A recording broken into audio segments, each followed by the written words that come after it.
साथियों अस्सलामु अलैकुम। मैं मोहम्मद शमीम और आप साथियों का स्वागत करता हूं, वेलकम करता हूं आपके ही अपने YouTube channel MS CTET correct पर।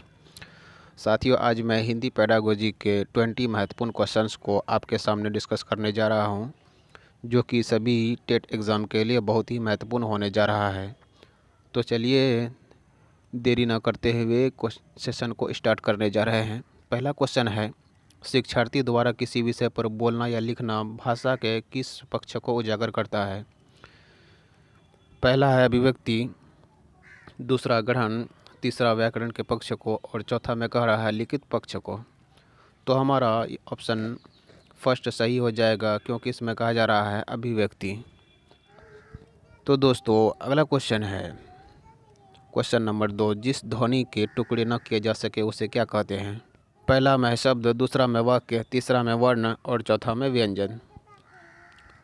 तो जिस ध्वनि के टुकड़े न किया जा सके उसे वर्ण कहते हैं, यानी शब्द की सबसे छोटी इकाई को वर्ण कहा जाता है। तो हमारा विकल्प थर्ड सही हो जाएगा। चलिए दोस्तों अगला क्वेश्चन है, अधिगम शब्द का अर्थ है सीखना, सिखाना, पढ़ना या पढ़ाना। तो अधिगम शब्द का अर्थ होता है सीखना। जब तक हम कुछ सीखते हैं तभी कहा जा सकता है कि अधिगम हो रहा है। तो इसलिए विकल्प फर्स्ट सही हो जाएगा। शिक्षण एक ऐसा व्यवस्थित प्रक्रम है जिसमें छात्र विभिन्न क्रियाकलापों द्वारा कुछ सीखता है। किसकी पंक्ति है? स्किनर, स्मिथ, मैरिसन या ब्रूबेकर। तो ये पंक्ति है स्मिथ का। इन्होंने ही कहा है कि शिक्षण एक ऐसा व्यवस्थित प्रक्रम है जिसमें छात्र विभिन्न क्रियाकलापों द्वारा कुछ सीखता है। तो हमारा विकल्प सेकंड सही हो जाएगा। अगला क्वेश्चन है, शिक्षक द्वारा स्वयं पट पर लिखना नीचे दिए गए किस शिक्षण आयाम के अंतर्गत आएगा? पहला है तुलना, दूसरा में कहा जा रहा उपयोग, तीसरा में है प्रस्तुतिकरण और चौथा में तैयारी। तो यहाँ हमारा विकल्प थर्ड सही हो जाएगा, क्योंकि इसमें कहा जा रहा है प्रस्तुतिकरण। जब स्वयं पट पर कुछ लिखा जाता है तो उसे प्रस्तुतिकरण ही कहा जाता है। चलिए दोस्तों अगला क्वेश्चन है, टाइपिंग सीखना किस अधिगम के अंतर्गत आता है? विचारात्मक अधिगम, क्रियात्मक अधिगम, विचारात्मक या क्रियात्मक अधिगम, क्रियात्मक अधिगम या विचारात्मक अधिगम। तो टाइपिंग सीखना जो है वो क्रियात्मक अधिगम के अंतर्गत आता है। इसमें हाथ मस्तिष्क सब क्रिया करते हैं, इसलिए हमारा विकल्प सेकंड सही हो जाएगा। दोस्तों अगला क्वेश्चन है, अधिगम क्या है? परिवर्तनशील है, अपरिवर्तनशील है, रूढ़ है या अप्रासंगिक है? तो अधिगम जो है वह परिवर्तनशील है। अधिगम के द्वारा हम चीज़ों को परिवर्तन करना सिखाते हैं। जब तक परिवर्तन नहीं आएगा तो हम ये नहीं कह सकते हैं कि अधिगम हो रहा है। तो विकल्प हमारा यहाँ फर्स्ट सही हो जाएगा।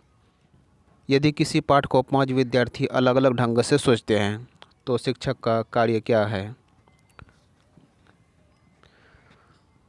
पहला में कहा जा रहा है गलत निष्कर्ष देने वाले छात्रों को डांटना चाहिए। दूसरा में कहा जा रहा है शिक्षक को सभी विद्यार्थियों के विचारों का ध्यान से सुनना चाहिए।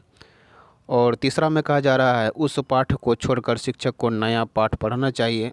और चौथा में कहा जा रहा है पाठ के सही तथा उचित निष्कर्ष से विद्यार्थियों को अवगत कराना चाहिए। तो यहाँ पर हमारा विकल्प चौथा सही हो जाएगा, क्योंकि इसमें कहा जा रहा है यदि विद्यार्थी किसी विषय को अलग अलग ढंग से सोचते हैं तो शिक्षक को चाहिए कि वह पाठ के सही तथा उचित निष्कर्ष से विद्यार्थियों को अवगत कराना चाहिए। तो विकल्प हमारा 4 सही हो जाएगा। किस माहौल में बच्चे को सीखने के लिए अधिक प्रयास नहीं करना पड़ता है? पहला ऑप्शन है जहां किसी भी प्रकार से भाषा सीखने की स्वतंत्रता हो, जहां सिर्फ मातृभाषा सीखने की स्वतंत्रता हो, और थर्ड में कहा जा रहा है जहां सिर्फ पुस्तकों द्वारा भाषा सीखने की स्वतंत्रता हो, और लास्ट में कहा जा रहा है सिर्फ विद्यालय में। तो हमारा विकल्प फर्स्ट सही हो जाएगा। इसमें कहा जा रहा है कि जहाँ किसी भी प्रकार से भाषा सीखने की स्वतंत्रता हो, बच्चे को जिस भी भाषा में सीखने की आज़ादी मिले वो उसी भाषा में सीखे तो बच्चा ज़्यादा से ज़्यादा चीज़ों को सीख सकता है। इसलिए हमारा विकल्प फर्स्ट सही हो जाएगा। तो चलिए दोस्तों अगला क्वेश्चन है, कविता पाठ करना किस शिक्षण सिद्धांत के अंतर्गत आता है? पहला में कहा जा रहा है जीवन समन्वय का सिद्धांत, दूसरा में कहा जा रहा है शिक्षण सूत्र का सिद्धांत, तीसरा में कहा जा रहा है क्रियाशीलता का सिद्धांत और चौथा में कहा जा रहा है बाल केंद्रितता का सिद्धांत। तो यहाँ हमारा विकल्प थर्ड सही हो जाएगा। इसमें कहा जा रहा है क्रियाशीलता का सिद्धांत। प्रारंभ में बालक किस सिद्धांत के अंतर्गत भाषा सीखता है? पहला ऑप्शन में है बहुमुखी प्रयास के सिद्धांत पर, दूसरा में कहा जा रहा मनोरंजन के सिद्धांत पर, तीसरा में कहा जा रहा अभ्यास के सिद्धांत पर और चौथा में कहा जा रहा अनुकरण के सिद्धांत पर। तो बालक जो है वो प्रारंभ में अनुकरण द्वारा ही सीखता है। वो बड़ों को देखता है किस तरह से बोल रहा है तो उसका अनुकरण करके वो चीज़ों को सीख जाता है, इसलिए हमारा यहाँ विकल्प फोर्थ सही हो जाएगा।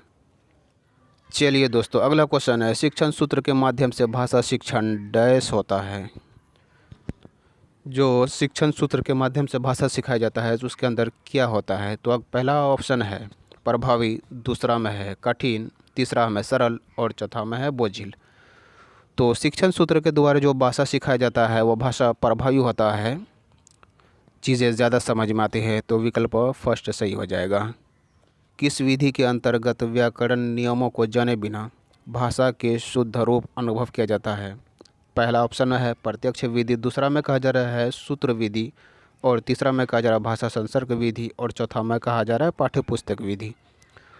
तो हमारा ये विकल्प फर्स्ट सही हो जाएगा क्योंकि इसमें कहा जा रहा है प्रत्यक्ष विधि। तो चलिए दोस्तों आगे बढ़ते हैं। अगला क्वेश्चन है शालिनी पर्यायवाची शब्द समझाने के लिए विद्यार्थियों को कुछ समूह में बांटकर उनमें से एक खेल करवाती है। तो शालिनी का यह कार्य किस विधि के अंतर्गत आता है? पहला ऑप्शन में कहा जा रहा है प्रत्यक्ष विधि, दूसरा में कहा जा रहा है खेल विधि, तीसरा में कहा जा रहा है सूत्र विधि और चौथा में विश्लेषण विधि। तो शालिनी पर्यायवाची शब्दों को वो खेल खेल में विद्यार्थियों से सिखाती है, तो हमारा विकल्प सेकंड सही हो जाएगा, खेल विधि। चलिए दोस्तों अगला क्वेश्चन है भाषा शिक्षण में व्याकरण का उद्देश्य है। पहला विकल्प है विद्यार्थियों को व्याकरण से परिचित कराना, दूसरा में कहा जा रहा है विद्यार्थियों को भाषा का शुद्ध प्रयोग करना सिखाना और तीसरा में कहा जा रहा है बोलना सिखाना, चौथा में कहा जा रहा है लिखना सिखाना। तो भाषा में व्याकरण का सिखाने का उद्देश्य जो है वो विद्यार्थियों को भाषा का शुद्ध प्रयोग करना सिखाना है, तो विकल्प सेकंड हमारा सही हो जाएगा। भाषा शिक्षण के सिद्धांतों में से किस सिद्धांतों में छात्रों को सबसे कम मेहनत करनी पड़ती है? पहला में कहा जा रहा है प्रत्यक्ष विधि, दूसरा में कहा जा रहा है प्रयोग विधि, तीसरा में कहा जा रहा है विश्लेषण विधि और चौथा में कहा जा रहा है प्रासंगिक विधि। तो हमारा विकल्प फोर्थ सही हो जाएगा, प्रासंगिक विधि। यानी चीज़ों को हम जब जोड़ जोड़ कर चीज़ों को सिखाते हैं तो बच्चे को कम मेहनत पर करना पड़ता है, तो विकल्प फोर सही हो जाएगा। तो दोस्तों अगला क्वेश्चन है प्रायः देखा जाता है कि बच्चे व्याकरण विषय में ज़्यादा रुचि नहीं लेते हैं, इसके पीछे क्या कारण हो सकता है?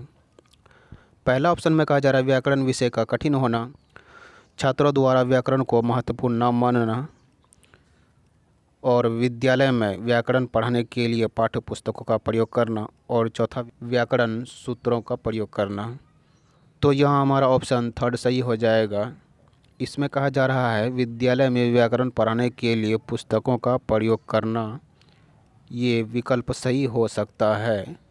तो चलिए दोस्तों आगे बढ़ते हैं। अगला क्वेश्चन है मोनिका खेल द्वारा पहली कक्षा में वर्ण सिखाती है, यह किस शिक्षण सिद्धांत के अंतर्गत आएगा? बहुमुखी प्रयास, मनोरंजन, अभ्यास या संशोधन। तो जो खेल खेल में जो सिखाया जाता है उसमें बच्चे को आनंद आता है, रुचि आती है और वो ज़्यादा चीज़ों को सीख सकते हैं, तो इसलिए हमारा विकल्प सेकंड सही हो जाएगा, मनोरंजन के द्वारा। शिक्षण के सभी नियमों में से नियमों या सिद्धांतों को शिक्षार्थियों तक पहुंचाने का प्रयास क्या कहलाता है? पहला विकल्प है तैयारी, दूसरा में कहा जा रहा है प्रस्तुतिकरण, तीसरा में तुलना या चौथा में सामान्यीकरण।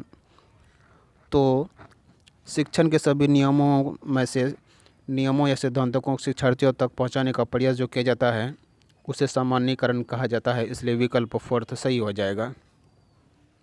नीचे दिए गए विकल्पों के आधार पर बताइए कि बच्चे किस विषय में अधिक रुचि लेते हैं। कठिन विषय में, सरल विषय में, सिनेमा तथा साहित्य में, और जिन विषयों को उनके जीवन से जोड़ा गया हो। तो बच्चे को जब हम प्रैक्टिकली समझाते हैं, चीज़ों को जोड़ जोड़ कर समझाते हैं, तो उससे ज़्यादा चीज़ें समझ में आती है और उनमें उन्हें रुचि भी आ जाता है। तो इसीलिए हमारा विकल्प फोर्थ सही हो जाता है, यानी जिन विषयों को उनके जीवन से जोड़ा गया हो, सही हो जाएगा। तो दोस्तों, मैं उम्मीद करता हूँ कि ये सेशन आपको बहुत अच्छे से समझ में आया होगा। तो चलिए अगले वीडियो में मिलते हैं। खुदा हाफिज़, शुक्रिया, बाय बाय, टेक केयर।